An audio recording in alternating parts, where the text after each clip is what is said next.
How long has Germany been united?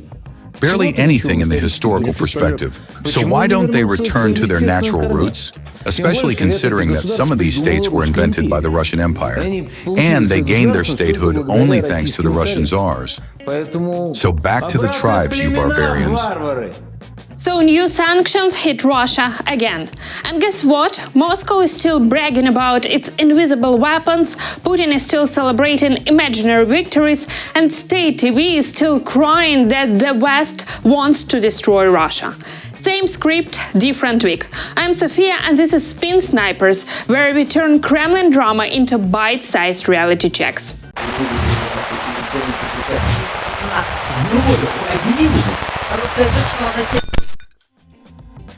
US sanctions against Russia have been in place for just a week, and in a classic Kremlin fashion, propagandists have already found someone to blame.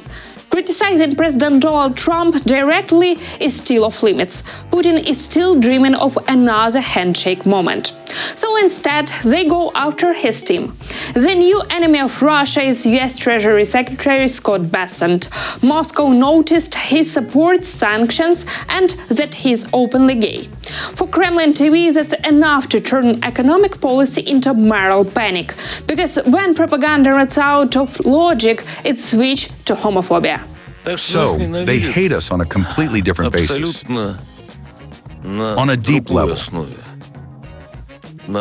That's where this hatred comes from. And yet, look at what we see. On one hand, there's Donald Trump, who talks about some traditional values, men, women.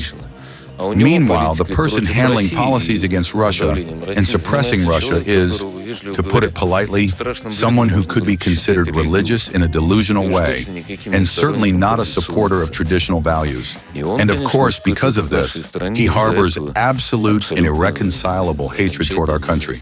Traditional values. Yeah, you probably heard that one on Russian TV.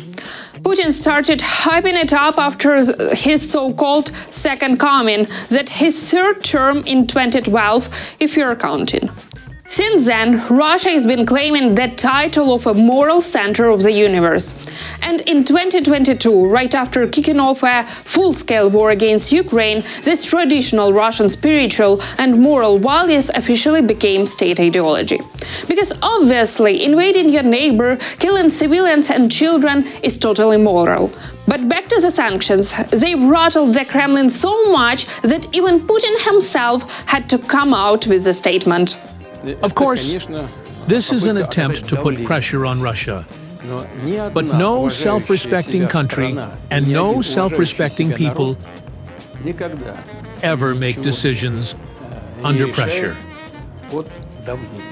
And without a doubt, Russia has the privilege of feeling and considering itself among those self-respecting countries and peoples. Russian propagandists are whispering to Trump, Moscow won't budge, not even under sanctions. So all these friendly statements about wanting dialogue, yeah, just hot air. Russia apparently has no intention of changing its position, sanctions or not. Trump still hasn't understood, as Orban believes, that imposing sanctions on our country was pointless. He has absolutely no idea how to deal with Moscow. He resorts to threats and moralizing. He can't even control his pathetic lapdogs. Because, of course, when this cheap Bessent starts barking, it just looks utterly inappropriate. With sanctions hitting, Putin had to show some success. He bragged to the occupiers about testing their nuclear-powered underwater Poseidon, supposedly unmatched in the world, impossibly to intercept, totally scary. The day before, dressed in a military uniform, he waved around the new Burevestnik missile. 2 days in a row. Message clear. Sanctions? Pfft, Russia is not scared. It is a small nuclear propulsion unit. With comparable power to a nuclear reactor on a nuclear submarine, it is 1,000 times smaller than the nuclear reactor on a submarine. But the most important thing is not even that. The key point is that while conventional nuclear reactors take hours, days, or even weeks to start up,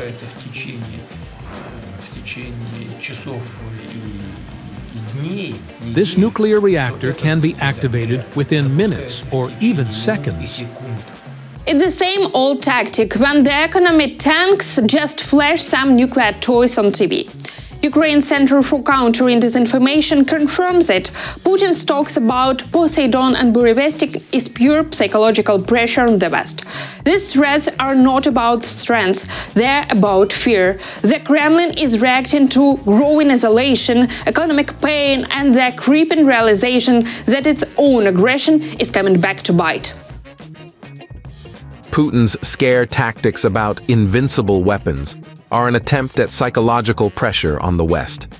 Moscow is trying to intimidate Ukraine's allies, including the US, slow down military aid, and force the world to accept war-ending conditions favorable to Russia.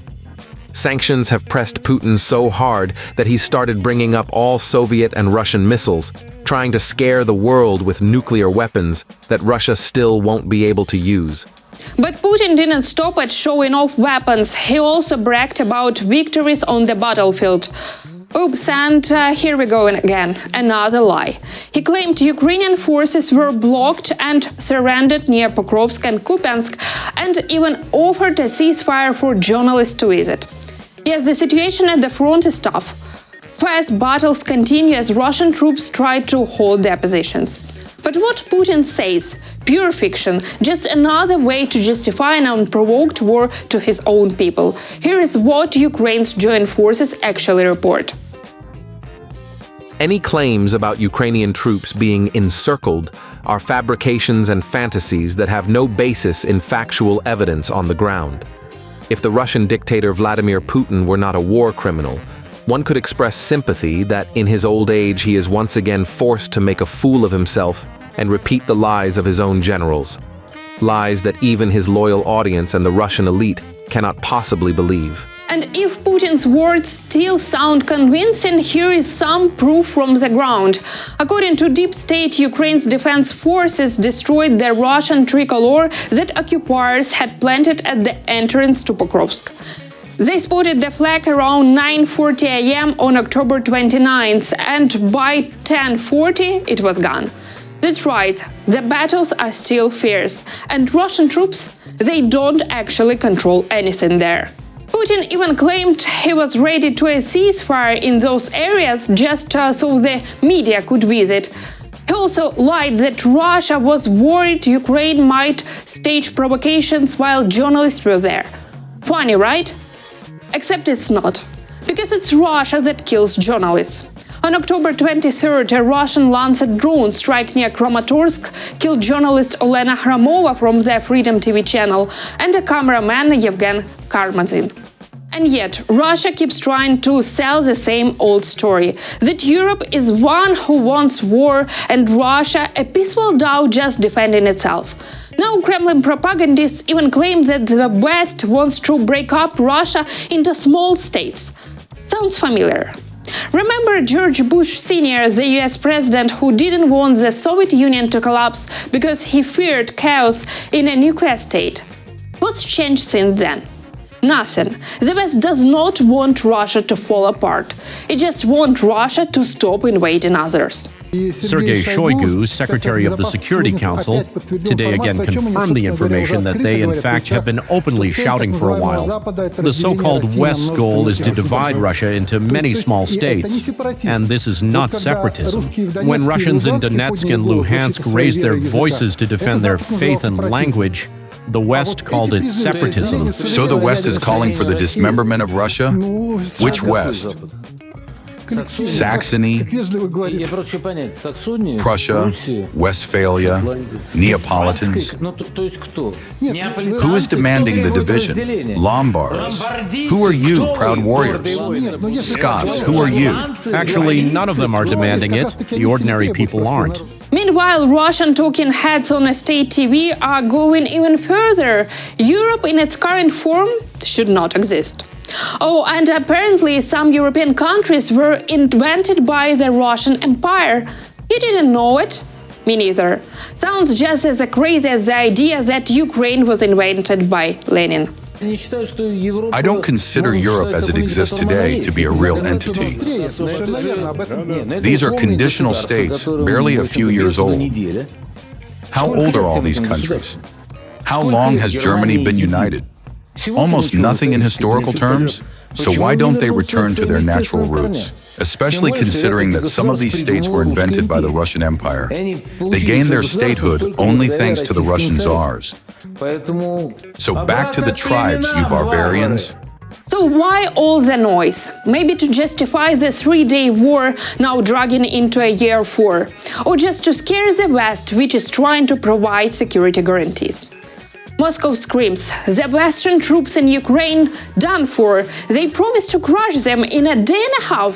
Sounds familiar, right? Meanwhile, the so-called second largest army in the world stuck. No way to win. According to Russia's Foreign Intelligence Service, the General Staff of the French Armed Forces is preparing to deploy a contingent of up to 2,000 soldiers and officers to Ukraine. Listen, that's good for a day and a half of war. We'll kill you all. Why are you getting involved? Why? I understand you'll most likely send riffraff from Latin America dressed up in Foreign Legion uniforms, so the coffins don't come to France. Well, in the end, we will come to Paris again.